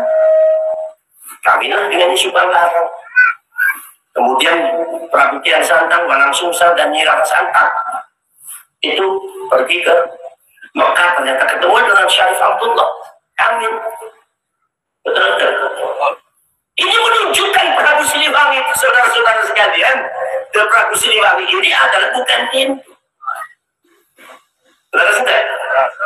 Kemudian saudara-saudara sekalian, setelah terjadi peperangan, perebutan kekuasaan, yaitu Sultan Hasanuddin dengan Prabu Surasawan, di mana Prabu Surasawan itu lebih sepuh daripada anak Prabu Sultan Hasanuddin, walaupun melalui adu jago ternyata begitu kalah, maka Prabu Surasawan dia tetap ingin memegang agama Sunda yang difahami oleh leluhurnya, yaitu agama Brahman yang kita kenal Sunda Wiwitan yang ada di Banten Selatan, Baduy. Nah, di Sunda lilitan atau tinggal yang berdongkak kadina ayah kuilan ke ayah berhala ke ayah. Upami ayah berhala, nangis seperti foto band dengan orang tua, bukan untuk disembah. Ada mandiun ke ayah kalau ditanya pengirannya sama Allah. Cuma nggak mau ikut Nabi Muhammad, itu aja. Itu Sunda Wiwitan. Nah, kemudian pada akhirnya menyebar sampai ke Jawa yang disebut Kejawen. Kejawen bukan Hindu. Maka orang Kejawen itu kalau ditanya, Gustinya siapa? Allah. Yang mentuhankan, yang menciptakan langit bumi, Allah. Tapi kalau sholat nanti dulu. Tapi sekarang udah mulai sholat, insya Allah nanti. Ya, pribadi juga pada sholat. Paham ya? Jadi saudara-saudara sekalian itu, ini namanya fakta sejarah. Nah, banyak yang dibelokkan. Kalau seumpama masalah data-data fakta sejarah, ini namanya ilmu riwayat. Kalau ilmu riwayat bukan ilmu fikih, bukan. puncak daripada ilmu liberal itu data, bukan otoritasnya ulama, bukan. Ulama sealim apapun kalau riwayatnya lemah, ya lemah. Ada kiai Abu Yusuf dapat informasi dari si A, tapi ada orang biasa dapat informasi dari pusatnya. Walaupun Abu Yusuf orangnya lebih alim, tetap yang dipegang Ali, karena riwayatnya lebih dobit, lebih dekat, dan lebih ada istilahnya itu sanad alim dan sanad nazil kalau di dalam masalah ilmu usul hadis. Maka dari itu membahas ilmu nasab itu harus data, bukan otoritas ilmu ulama. Kalau otoritas ilmu ulama itu ada pada kajian fikih, memahami Al-Quran, memahami nas, ada qat'iyus subut wa qat'iyud dilalah, ada qat'iyus subut wa dhanniyud dilalah, ada dhanniyus subut wa qat'iyud dilalah, ada dhanniyus subut wa dhanniyud dilalah. Terus ngerti, manggut-manggut. Namun kalau sebut fakul dilalah. Ini belajarin ilmu itu sehingga orang ngaji kan kesananya. Nah, ngaji iya, yang namanya ngaji iya. Model ukuran Bang Ali, ukuran ayah bisa kayak bisa gitu. Nah, musuh aja terkanggaruan. Orang Banten yang pintar. Cuma kebodohannya orang Banten satu, apa itu sama Bang Ali? Nah, itu bodoh. Orang pintar itu sama orang bodoh, ya jahil murakkab. Jadi bodoh, belum namanya. Jadi bodoh jual lah kan ini problem. Lalu sudah. Bilang ini, makanya saudara-saudara sekalian, kajian ilmu fikih itu memahami Al-Quran, memahami nas hadis. Tidak semua orang paham tentang Al-Quran dan hadis. Karena tidak semua orang itu paham tentang Al-Quran dan hadis, maka otoritas ulama diperlukan. Makanya masyarakat Cina kata tapi badai maus Al-Quran, membaca Al-Quran nggak ngerti nggak apa-apa. Kenapa? Lalu sanes ulama. Anjing maus Yasin, tengetos artinya artosnya Yasin, tenang-tenang. Ayat kursi, tenang-tenang. Baca An-Nas Al-Falaq diwaus. Termasuk baca sholawat tafrijian dibaca ke masyarakat Cina ke 4.444 sudah 20 tahun sampai detik ini tak paham artosnya tenang-tenang. Kata ustaznya bilang kalau di Cina mah nggak penting, artinya terus yang penting berkatnya jangan kalah. Itu baik Cina banget.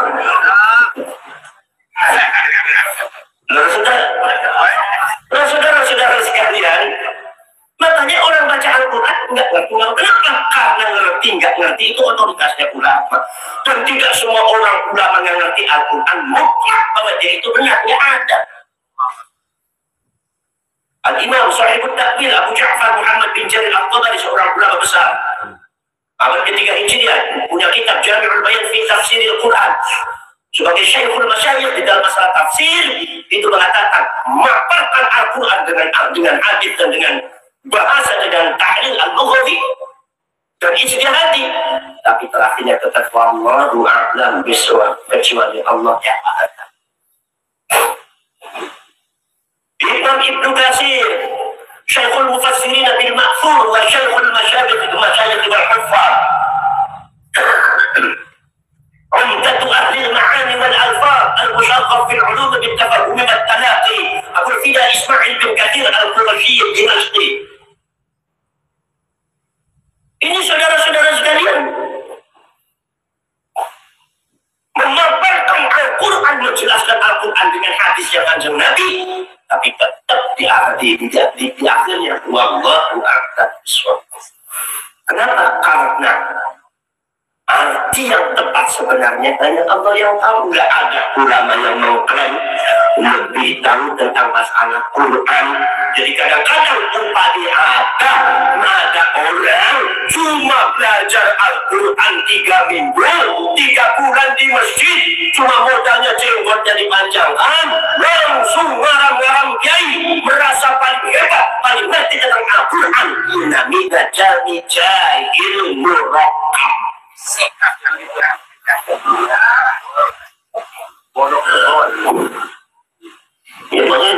Ukurannya ilmu bukan jenggot. Jenggotnya panjang-panjang, nggak ngerti nafsu sholat, percuma.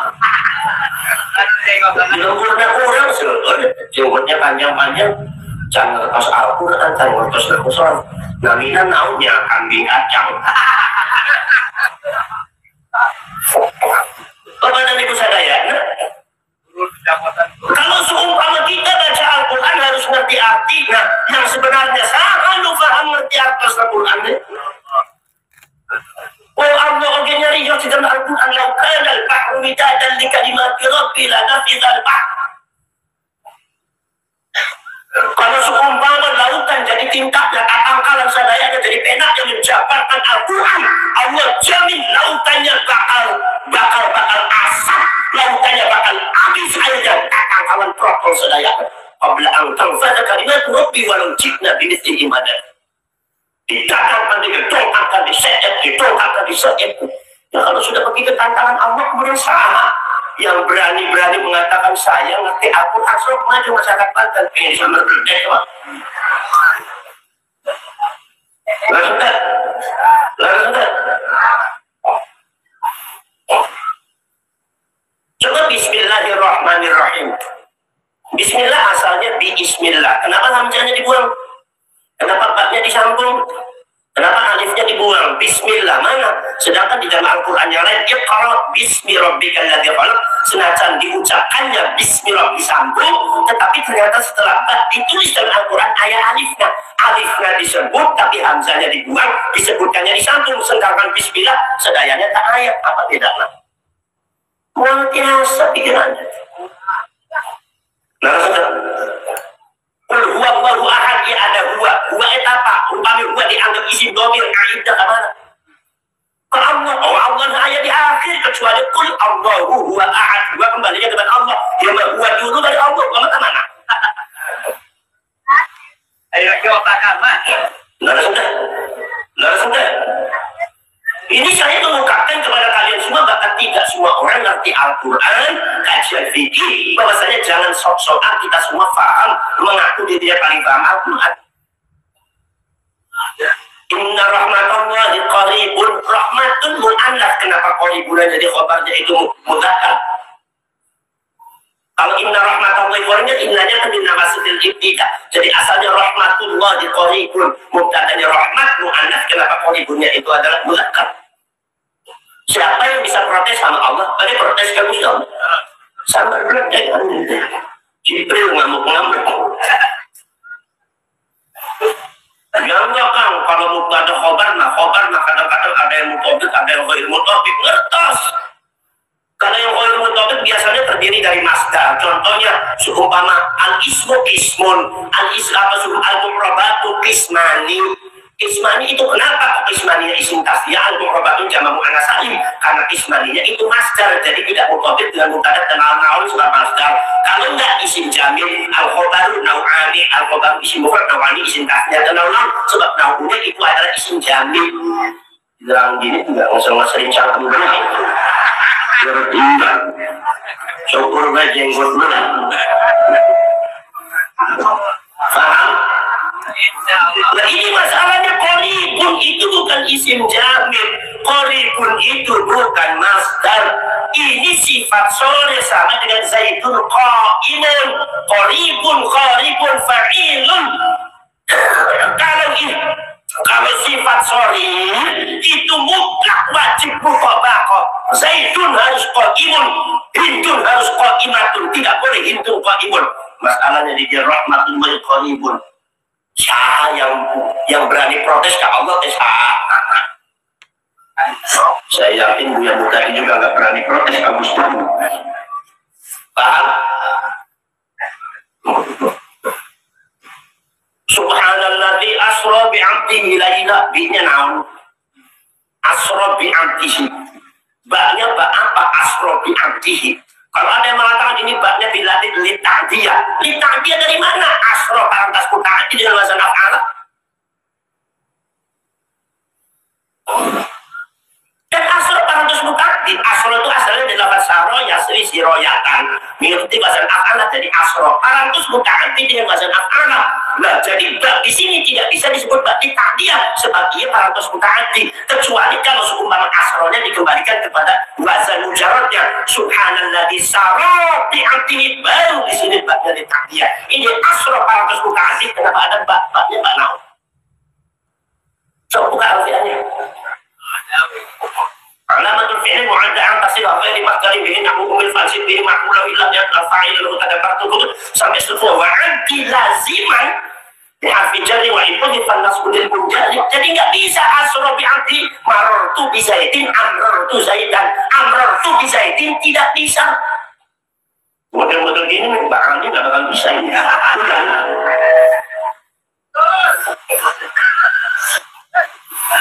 Paham? Paham deh? Paham tuh penting?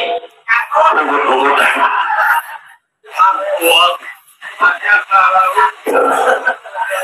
Malu kayak ngelawan orang Banten gak ngerti nak usaha, belum ngelawan terus busuk di tengah jalan. Nara saja. Dikiranya di Banten gak ada orang Arab, makanya nara saja. Saudara-saudara sekalian, itu diarti. Makanya kata para ulama, Imam Jalaluddin Muhammad bin Ahmad al-Mahalli, gurunya Imam Suyuti, mengatakan di dalam kitab tafsir Jalalain, baknya artinya lil-hirsok, bukan takdir. Lil-hirsok itu apa? Lil-hirsok itu merekatkan antara sifatnya Nabi Muhammad sebagai manusia yang serba terbatas dengan sifat Allah yang tidak terbatas.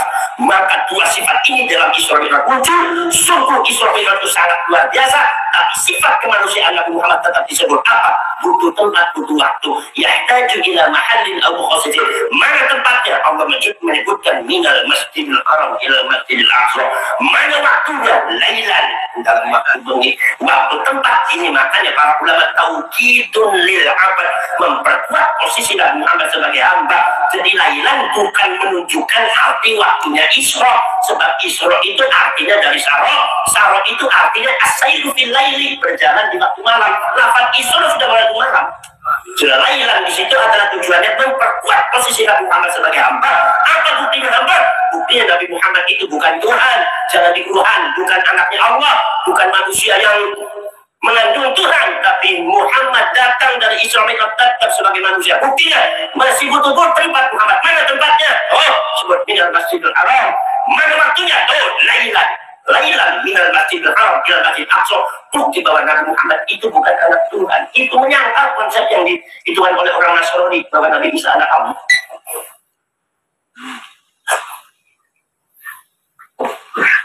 Tampaknya tanpa membingungkan lagi. Betul. Jadi saudara-saudara sekalian, subhanallah, ini lah itu kajian fikih itu ya.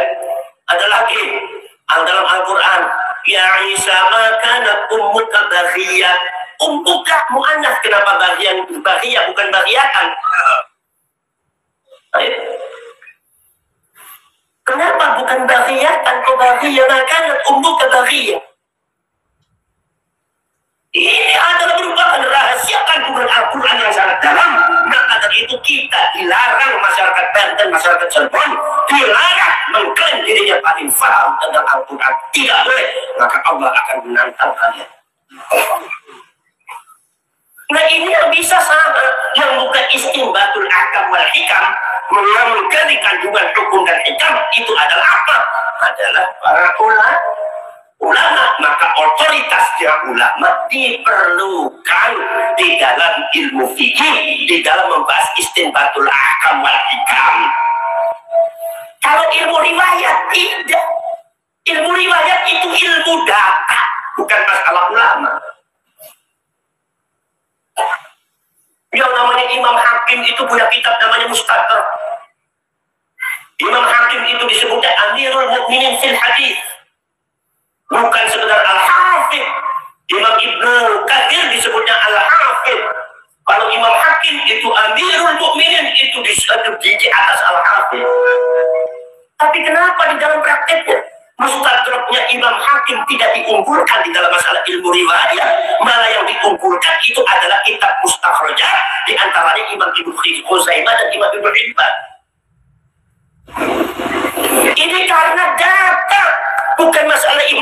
Khuzaimahnya, bukan masalah Imam Ibnu Hibbannya. Jangan dibanding-bandingkan berarti Imam Ibnu Khuzaimah tidak menghargai Imam Hakim. Bukan seperti itu. Datang mengatakan Imam Hakim menulis kitab hadis, mengumpulkan dalam satu buku yang disebut kitab Mustadrak, itu umur 60 tahun ke atas. Jadi sudah banyak ikhtilaf. Makanya di sini tidak diumpulkan. Ini data riwayat, bukan masalah otoritas ilmu. Itu namanya ilmu riwayat yang dibahas oleh Kiai Imaduddin Al-Bantami. Itu adalah ilmu data riwayat. Maka saya bilang, Kiai sampai bahas nasab, saya dukung dari sisi yang lainnya. Sampai buat mesin, saya buat bodinya supaya kuat, supaya bodinya anti tembak. Sudah.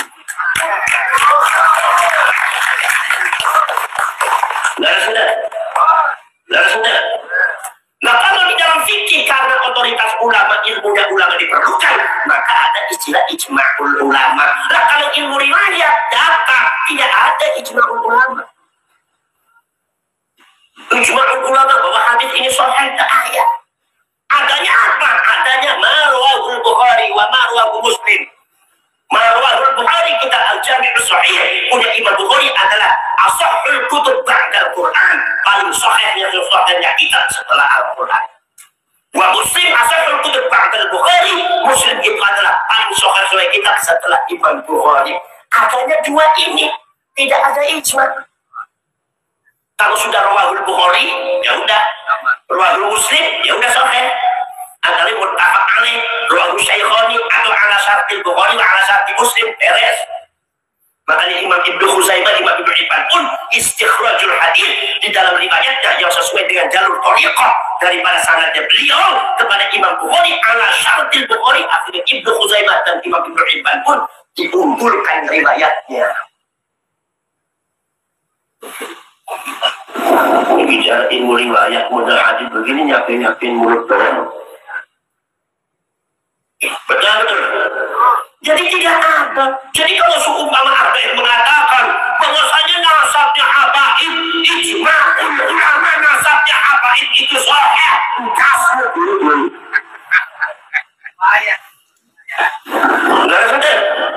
Yang namanya nasab juga dari riwayat. Imam Syafi'i itu orang alim.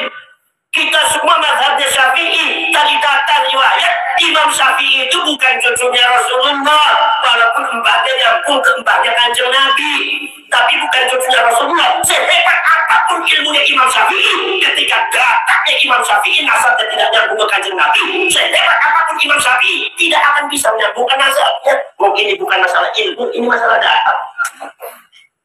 Lain gitu ya, paham? Jadi saudara-saudara sekalian, jadi tidak ada ijma. Sebab ada orang kadang-kadang ini ijma ulama sampai dihitungan ada 11 ulama. Ini yang mensahihkan nasabnya Pak Andi. Saya bilang saya bisa mengeluarkan bukan 11 ulama, 80 ulama yang membatalkan. Jadi mana yang ijma nanti? Jadi ijma bertabrakan dengan ijma, maksudnya berantem ijma-ijma'an. Ini dagelan atau ilmiah. Betul. Walaupun Imam Tirmidzi mengatakan hadis ini sahih, walaupun Imam Ibnu Hibban mengatakan hadis ini sahih, walaupun Imam Hakim mengatakan hadis ini sahih, walaupun Imam Ibnu Khuzaimah mengatakan hadis ini sahih, ada 20 ulama mengatakan hadis ini sahih, tetapi ketika Imam Bukhari mengatakan hadis ini dhaif, maka yang diunggulkan Imam Bukhari satu orang, tapi paling diunggulkan karena ini adalah ilmu riwayat, bukan ilmu ijma. Paham nggak? Ini ya kadang-kadang, cuma kan kadang menjelaskan seperti ini kan kadang susah orangnya. Paling ada dua rebel-rebel, sumpah lives. Paham nggak? Saudara-saudara sekalian, makanya saudara-saudara sekalian itulah maka yang dimaksud oleh saya bahwasanya kajian daripada Kiai Imaduddin Al-Bantami itu kajian ilmu riwayat, usulul hadis dan riwayat. Jadi apa dikajinya? Abdobtu, apalanya bagaimana fiqh kepercayaannya. Ada yang muttahamun bil kibbi, terdakwa atas kebohongannya. Ada lagi yang kadzab, ada lagi dajjal, ada syaitan. Wah, macam-macam. Makanya ada ilmu al-jarh wa ta'dil. Al-jarh itu adalah mengkritik sisi negatif daripada rijalul hadis. At-ta'dil mengungkapkan satu kelebihan daripada rijalul hadis. Ini bukan berarti riba, tapi ini adalah demi keilmuan. Makanya kalau ada orang kadang-kadang usaha apa sih lagi apa? Membahas nasabnya Habib, buat apa sih udah bahas nasabnya Habib? Siapa yang bahas nasabnya Habibnya ente itu siapa? GR Ahmad ente. Padahal saya kenal sama Habibnya ente. Saya kenal gak sama Habib yang ada di Banten? Terkenal, jangankan di Banten, di Cirebon juga, nggak kenal. Ya buat apa juga ngapalin Habib, daripada ngapalin Habib ngapalin Quran aja. Kemudian apa? Saya dengan iman yang Anda harus tahu, ini bukan mengurusi nasabnya Habib, ini lagi mensucikan nasabnya Rasulullah dari para pembohong.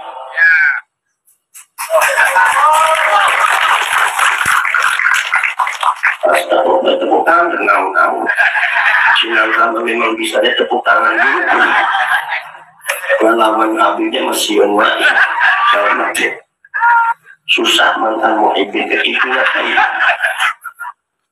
Saudara-saudara sekalian, tak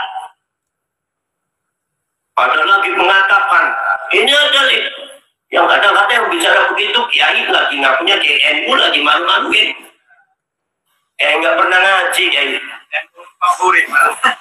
Jadi terlalu banyak bergaul dengan bahagia, akhirnya kayak gitu, ilmunya hilang.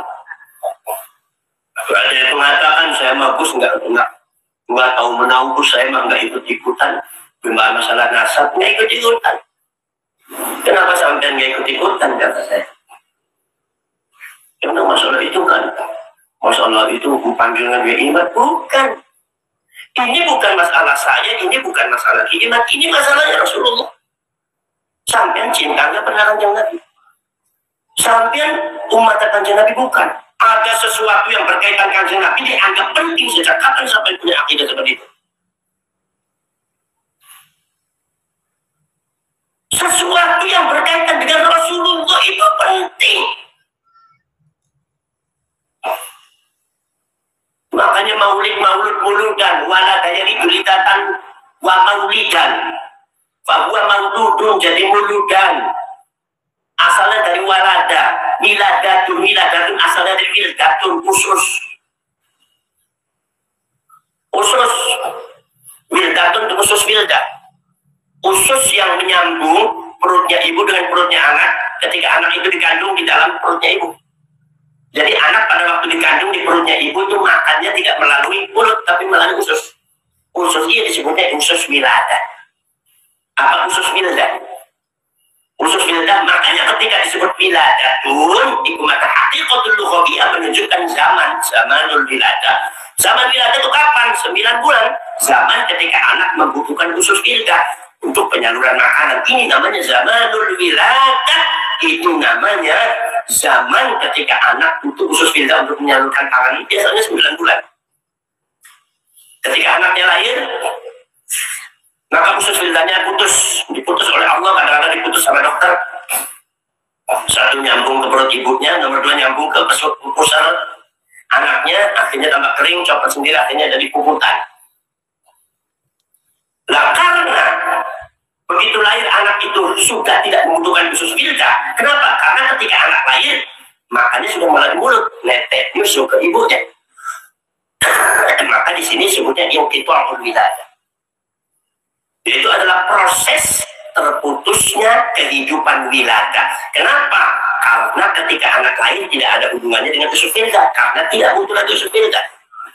Tapi makannya sudah melalui mulut, maka ini namanya inqita'ul wiladah. Lah, inqita'ul wiladah ini yang disebut hakikatul lughawiyah, tetapi kadang-kadang difahami ku masyarakat Cinangka wiladatun. Sehingga wiladatun kalau dibuka kamus artinya melahirkan.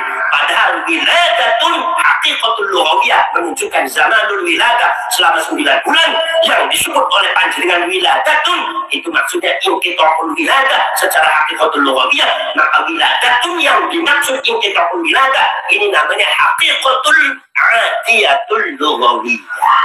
Tidak berhubungan dengan adat. model begini Pak Ali mengumat tanya. Kalian kan belajar balaghah, belajar ilmu istiqaq, belajar badi', belajar bayan, belajar nahwu sharaf, belajar ilmu mantiq. Nah, saudara-saudara sekalian, maka saudara-saudara sekalian seperti itu. Makanya maulid itu apa? Di dalam ilmu istiqaq yang namanya maulid itu adalah sifatnya jasad, jasmania. Jasad. Mauludun, anak kecil dilahirkan, jasad. Walidun, orang tua, jasad. Wildatun, usus, jasad. Sifatnya fisik. Maka ketika kita semua mengistilahkan maulid lagi dengan maulid dari pecahan lafaz walada wa lamda, maka secara ilmu istiqaq berkaitan ada makna sifatun lazimah, sifat yang tetap, yaitu makna fisik. Jadi kelahirannya Rasulullah secara fisik. Jadi kalau non fisik sebetulnya tidak boleh masuk di maulid.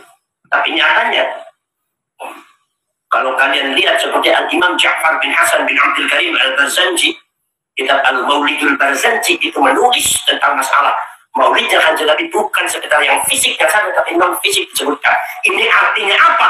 Mahabbatan di Rasulillah, cinta kepada Kanjeng Nabi. Apa? Kasratul ihtimam bima yata'allaqu bi Rasulillah, yaitu adalah menganggap penting segala sesuatu yang berkaitan dengan Kanjeng Nabi, dianggap penting.